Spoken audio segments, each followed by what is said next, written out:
13-ünə keçən gecə İsrail İranın bir sıra şəhərlərinə hava zərbələri endirdi. İran rəsmiləri İrana qarşı hücumların davam edəcəyini açıq şəkildə bəyan edirlər və belə olacağı təqdirdə iki ölkə arasında yaşanan gərginlik hər an öz fazasından çıxaraq regiona yayıla bilər. Belə olacağı təqdirdə əsas diqqət Türkiyənin üzərinə düşəcək. Çünki hazırda Ankara və Tel-Əviv arasında münasibətlər heç də ürəkaçan deyil. Odur ki, ortaya suallar çıxır. Türkiyənin mövqeyi necə olacaq? Ankara da İsrailə zərbələr endirə bilərmi? Mövzu ilə bağlı Missiya TV-yə açıqlama verən politoloq Turab Rzayev qeyd edib ki, bölgədə müharibənin olmasını heç kim istəmir. Türkiyənin bütün çalışdığı odur ki, onun ətrafında müharibə olmasın. Məhz o gördüyünə görə ki, Suriya və İraqda bu stabilik pozulacaq, məcbur şəkildə özünə bufer zona götürdü. Suriyada bufer zona götürdü, İraqda dağlarda özünə xüsusi qaraqol məntəqələr yaradıb, deyək ki, xüsusi əməliyyatlar keçirir, dağların zirvələri ilə demək olar ki, İraqın bəlkə də neçə faiz ərazisi Türkiyə nəzarətindədir. Bütün sərhədləri bu şəkildə nəzarətə götürür və çalışır ki, digər sərhədlərində problem olmasın. Məsələn, İranla sərhədə həm hasar çəkib Türkiyə, həm də İranda bir qarşılıq olarsa, orada da bir bufer zona götürəcək. Özünün əsas ərazisini müdafiə etməyə çalışır Türkiyə.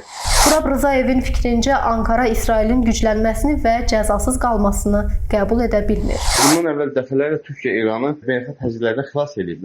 Hatırlayırsınız, 2012-ci ildə İrana qarşı əməliyyat hazırlanarkən Türkiyə prezidenti Recep Tayyip Erdoğan Braziliya prezidenti Lula da Silva'nı çağırıb Ankarada həmin dövrdə İran prezidenti Əhməd Necada məcbur elan etdirdilər ki, bəs bizə nüvə silahı yoxdur, BMT gəlib yoxlayıblar və bu şəkildə İranın vurmağının qarşısını aldı. Yəni İran nə qədər nankorluq eləsə də Türkiyə hər daim çalışır ki, İranı bu məsələdə müdafiə eləsin. İndi də Türkiyə qınayacaq. Təkcə Türkiyə yox, digər region ölkələri də qınayır. Məsələn, Oman artıq İsraili qınayan ilk müsəlman ölkəsi oldu. Səudiyyə Ərəbistanı belə İranın düşməni kimi görünən Səudiyyə Ərəbistanı belə bu hücumu qınadı.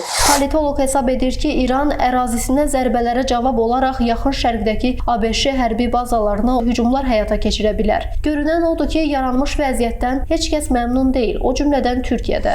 Ancaq digər tərəfdən İsrailin belə cəzasız qalması da Türkiyənin artıq demək olar ki, xoş qarşılanmır. Çünki Suriyada İsrail vaxtaşırı zərbələr endirir. Hətta Türkiyənin yardım etdiyi bazalara zərbələr endirmişdir. Türkiyə ilə çox bir gərginlik səbəb olmuşdu. İndi İranda gərginliyi artırır. Bunlar fonunda Türkiyə çalışacaq ki, İrana hansısa bir dəstək göstərsin. Yəni ən azından texnoloji dəstək ola bilər, kəşfiyyat dəstəyi ola bilər və yaxud da ki, İranın bombardmanını qarşısını alsın. Yəni İrana qarşı lobbiçilik edəcək ki, deyək ki, ABC və İsrail İrana qarşı şəbhəni təhdid edə bilməsinlər. Amma Türkiyə İrana görə birbaşa İsraili toqquşmaya getməyəcək. Yəni məsələn ki, Türkiyə İsrailə birbaşa zərbə endirməyəcək. Yəni İrana İsrail zərbə endirdiyi üçün. Daşqın Həsənov, Zərintac Mayıs qızı, Heydər Həsənli, Missiya TV.